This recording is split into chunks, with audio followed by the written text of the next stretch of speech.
Hello everyone, my name is Ayane. My name is Honoka Suzuki. Today I would like to talk about poverty in Africa. Suddenly, do you know how many people in the world suffer from poverty? Please look at this figure. This represents the poverty rate of the world. You can see that Africa's poverty rate is the highest among the world. I thought about such poverty in Africa this time. In Africa, 1 in 4 children, or at least 29 million people, is affected by poverty.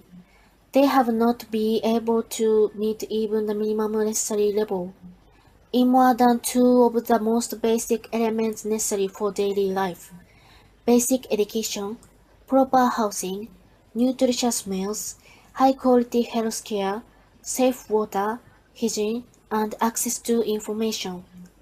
The problems caused by this poverty are roughly divided into three. One of the big problems of Africa's poverty is water. Currently, there are 663 million people worldwide who cannot get safe water. Nearly half of them are concentrated in sub-Saharan Africa countries. The problem of water has great influence on children. There are three major influences. The first is a remote water source. In many developing countries, drawing water is a task of children. Even in sub-Saharan Africa countries, more than 33 million children walking a long way daily, withstanding the weight of the water, are drawing water. Therefore, they do not have time to go to school or physical fitness. The second is the dirty water. Many of our children have to rely on drinking unsuitable water sources, such as pond, river, and funnel wells. Infants who drink water that is not subjected to water treatments and kill themselves because of it have 3 million people a year, more than 800 people every day. The third one is an unsanitary environment. Because water is not available with various diseases such as pneumonia, if the body and the living environment cannot be kept clean due to the small amount of water available. The second problem is income. The average annual income in Africa is an average of 1 million yen in Japanese yen. In sub-Saharan Africa, 40% of the population suffers from poverty, which means that 2 in 5 people cannot eat satisfactorily. The third is starvation. Please look at this figure. This represents the percentage of malnutrition population. You can see that Africa is also expensive compared to neighboring countries.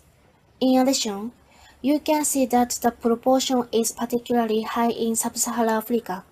Among them, especially in South Sudan, hunger is serious. In South Sudan, starvation is very serious due to food shortages caused by long-lasting conflicts. In February 2017, it was declared a famine that is more serious than hunger. 2 in 3 people may be suffering from serious food shortage. There are the 3 problems of poverty. Then, there are 3 ways to solve them. The first is to introduce foreign capital. First, I will explain China's success example. In China, through reform and open door policy, they actively introduced foreign capital and succeeded in economic development. However, in African countries, there are still situations where it is difficult for foreign companies to enter conflict to introduce foreign capital. Therefore, they settle down the domestic conflicts that are occurring now, and make economic development successful by inviting capital from foreign countries actively. The second is economy. Please look at these two graphs. The left represents Ethiopia and the right represents the industrial products in Zambia. As shown in the figure, most of them are primary industries and are biased toward specific products. The economy in this situation is called monoculture economy. The monoculture economy is an economy where industries are biased toward primary industries. If you rely on a small number of primary products in this way, the market price will fall, or if a harvest is not enough due to natural disasters, etc., the financial situation will worsen. Therefore, income is not suitable. Wages are cheap, and you cannot get enough income. Also, since the primary products are limited, they are existed, then you lose valuable sources of income. In order to overcome the monoculture economy, efforts are being made to extend other industries and control infrastructure. The third is education. Please look at this graph. This graph shows the number of children who cannot attend elementary school between 2000 and 2012. The number has reached about half in 12 years. However, about half of the children who cannot attend school yet are children living in sub-Saharan Africa. Among them, the number of girls who cannot attend school is 3.7 million more than boys. Next, look at this table. This table stands for adult and young literacy in Africa and South Asia. Looking at countries with a literacy rate of 50% or less, most of them are concentrated in Africa. The major reason for this low literacy rate is that there are many children who cannot attend school.